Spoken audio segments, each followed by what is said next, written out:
Hi అండి, welcome to my channel. ఇవాల్టి special వచ్చి సాబుదాన్ వడ. అది ఎలా తయారు చేయాలో చూద్దాం. ఫస్ట్ ఒక కప్పు సాబుదాన్ తీసుకొని వాటిల్ని నీళ్లు వేసి 4 గంటలు నానబెట్టుకోవాలి.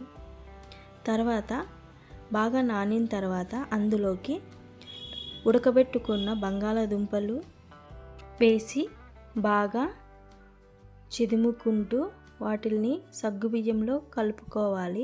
అందులోకి 1 టీ స్పూన్ జీరా, 1 teaspoon chilli paste, 1 teaspoon salt వేసి ఇవన్నీ కలిసేటట్లు కలుపుకోవాలండి. అందులోకి 4 టీ స్పూన్ వేపిన పల్లీలను కోర్సుగా మిక్సీ పట్టుకొని అందులోకి వేసుకొని బాగా కలుపుకోవాలి. ఆ తర్వాత 1/4 కప్ రైస్ ఫ్లోర్ వేసి వీటిని కూడా అంతా కలిసేటట్లు బాగా కలుపుకోవాలండి. ఇలా కలిపిన తర్వాత కొంచెం తరిగి పెట్టుకున్న కొత్తిమీర వేసి బాగా కలుపుకోవాలి.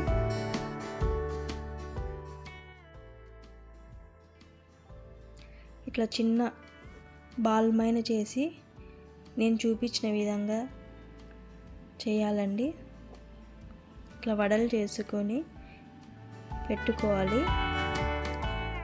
మన అరచేతికి ఇట్లా చుట్టూ అనుకోవాలండి, బాగా వస్తాయి.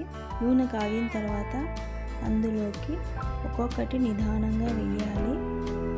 వేసిన వెంటనే వాటిల్ని తిప్పకూడదండి.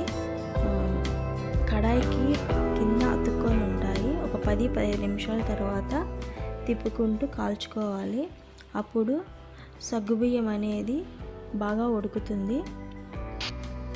అంతేనండి, చాలా ఈజీగా సాబుదాన్ వడ చేసుకోవచ్చు. పిల్లలకి ఇలా చేసి పెట్టండి, చాలా ఇష్టంగా తింటారు.